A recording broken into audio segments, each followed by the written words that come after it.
It's January 15, 2023.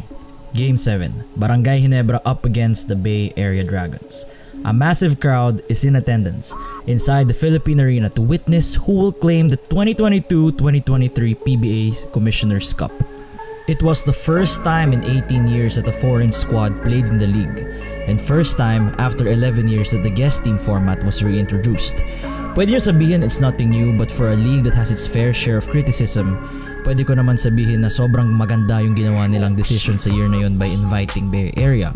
Although we have to take a deep dive and understand bakit sobrang daming tao na nanonood at bakit sobrang naging mahal yung bentahan ng tickets dito.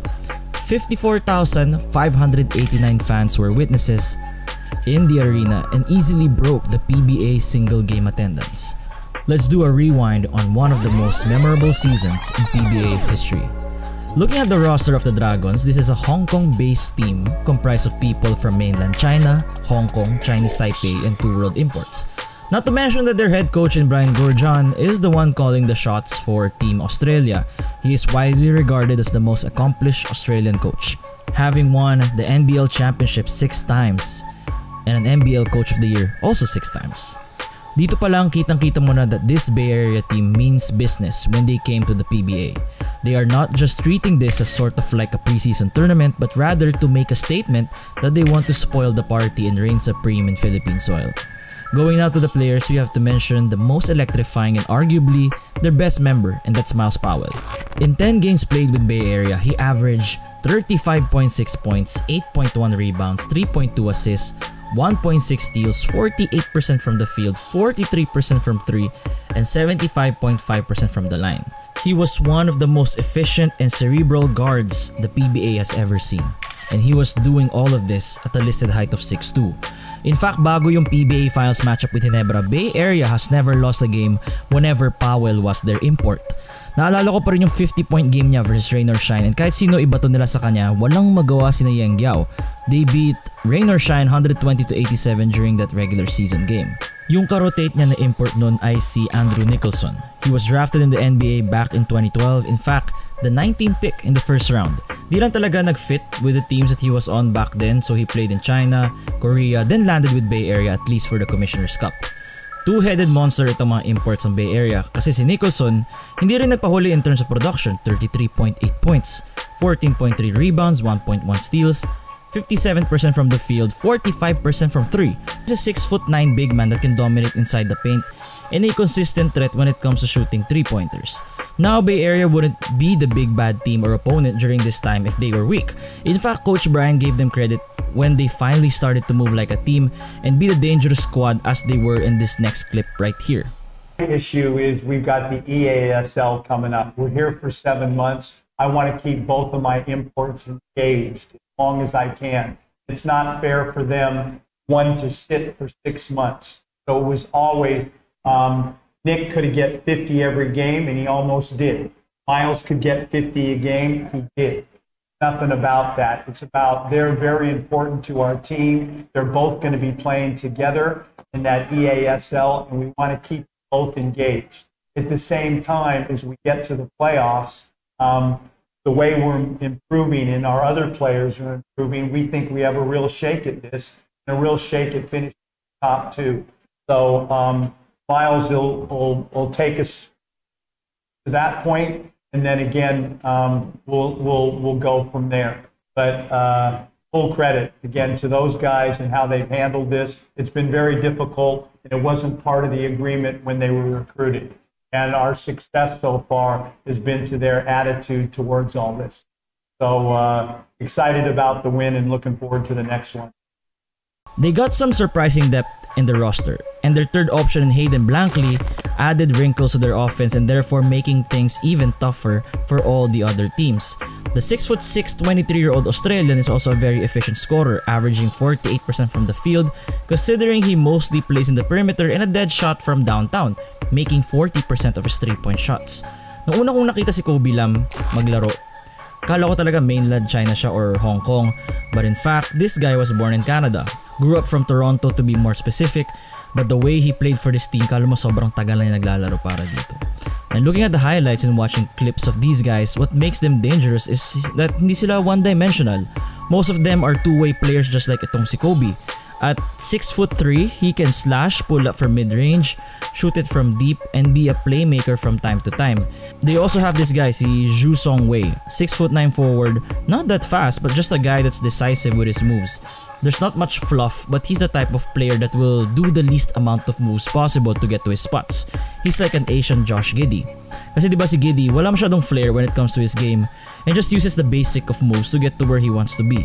He also has one of those spin moves whenever he drives to the paint and madalas pasok mga tira niya, kitang-kita that it's his go-to move. Si Glenn Yang naman is a 27-year-old 6'4" natural point guard that Coach Brian loves considering how intelligent he is when it comes to controlling the game and making sure his teammates get to their spot.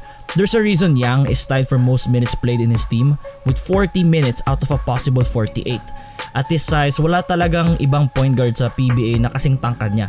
It also helps that his main priority is to get the ball moving and finding the best shot possible. Sinabi rin ni Coach Brian that he's in charge of the defense and the brains of their group. Never misses practice and the heart of that Bay Area Dragons team. He's also sneakily shifty and di mo akalaing ma-ankle break ka niya, but it did happen quite a few times whenever there's a big that gets switched to him. Yang in every game has at least one highlight-worthy play. Ayan yung rason there are some Filipino fans na nag-engganyo sa laro ng isang Glenn Yang. Speaking of crowd favorites, Lu Chuanxing or Big Lu, as he's more popularly known in the country, is 7'5". That is a massive man for any local or even player to cover. Kahit mabagal siya, he is hard to stop once inside the paint or when it comes to defense. If nakaset na yung Bay Area, mahirap sumalaksak. He only played 15 minutes per game and that's because PBA teams will just keep on running knowing the big man won't be able to keep up. Still, he is one of the main reasons why Bay Area has become a must-watch team during the season they participated in. Having these guys on your roster led to a winning regular season. They were tied with Magnolia with a 10-2 record, but just look at that point differential. 17.7 points, while the Hot Shots were the far second at just 8.3. This is the kind of domination that teams have to face, armed with a coach that has seen it all in the international level, and the kind of talent and chemistry that is hard to mess up with. Interesting here is that those two losses of Bay Area all came with Andrew Nicholson, since the imports during that time can match up well with him and somehow neutralizes the playing field. Case in point, their battle against Barangay Ginebra on October 9, 2022. For Ginebra, it needed a superhuman effort from Brownlee as he scored a then season-high 46 points with 18 of those coming in the third quarter in order for this team to effectively break away from the game. Then his teammates started to pick up the slack as well. Jamie Malonzo had 17 points and 6 rebounds. Scotty Thompson was toying with Kobe Lam and ended the evening with an all-around stat line of 8 points, 10 rebounds, 5 assists, 2 blocks, and 2 steals. They won 111-93 and proving to the rest of the league that this guest team is beatable. For Bay Area on the other hand, this game opened their eyes that it will not be a walk in the park for them, especially if you have this guy, Coach Tim Cone, on the other side of the bench. 3 weeks after, the Meralco Bolts were also able to hand BAD loss number 2 courtesy of KJ McDaniels in his first game back in the Philippines, while the locals in Bong Quinto and Raymond Almazan showing that the clutch gene runs in their local players as well. Andrew Nicholson had a monster 50 points, but it just proves that whenever the Dragons put him as their choice of import, there is a sliver of hope when it comes to beating this powerhouse. Looking to the side of Ginebra when it comes to regular season success in the Commissioner's Cup of that season, save for that beatdown from Rain or Shine in their first game with a score of 71-93, they eventually ended up with a 3rd seed. Their 2 other losses came from the Phoenix Fuelmasters and NLEX Road Warriors, but I would best describe them as bumps in the road. Anyway, onto the playoffs we go. As usual, Bay Area destroyed Rain or Shine in their quarterfinals matchup with a score of 126-96, wherein it was not Miles Powell nor Andrew Nicholson who played their best game ever, but it was Hayden Blankley who had 47 points and 10 rebounds. It was a crazy night for him. Then came the SMB Beermen. Game 1 was a fight till the final buzzer. Kobe Lam scored a game-winning bucket, stunning SMB, who were hoping to strike first. Although Game 2 was a blowout without much of the intensity we saw from the previous game, 114-95 for the Dragons. Game 3 though, the Beermen landed a counter-punch of their own. Simon Enciso knocked down the go-ahead 3-pointer, while Davon Scott showed up on defense with his block that would eventually lead to a win. Game 4 provided the same kind of excitement that Game 3 had, but this time Andrew Nicholson said enough is enough, as he poured in 42 points, 21 rebounds, and drained the clutch 3-pointer that gave Bay Area a 94-90 lead late in the game. The game seemed salvageable, but the Beermen kinda beat themselves in this one. Missing free throws and unable to get good looks, Bay Area marches on through the finals.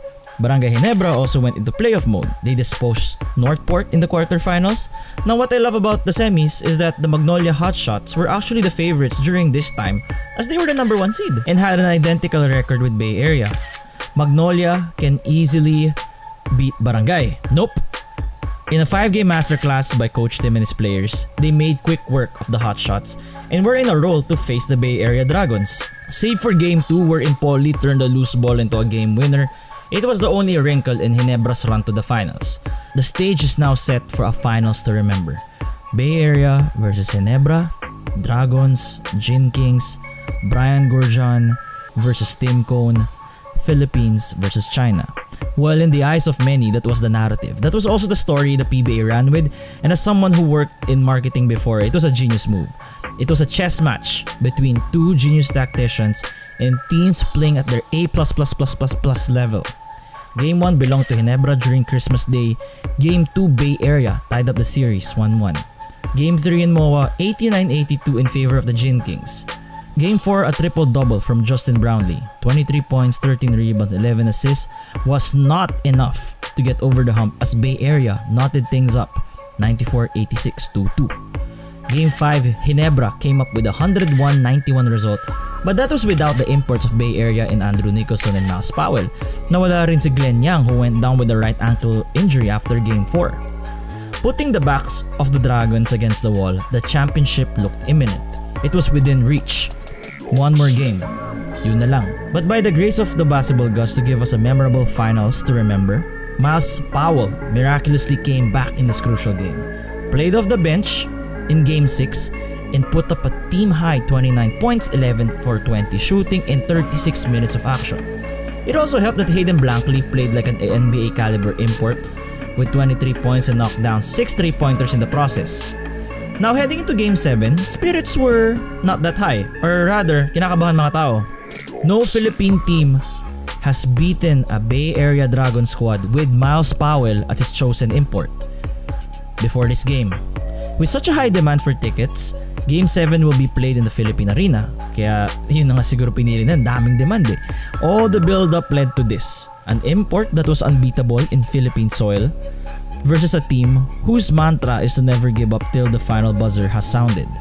Despite the odds stacked up against Ginebra, the never say die spirit came alive and proved to everybody why they are the nation's favorite team of choice ever since the inception of the PBA. Before a record crowd, Ginebra pushed on the brakes immediately, creating a sizable lead early on in the first quarter.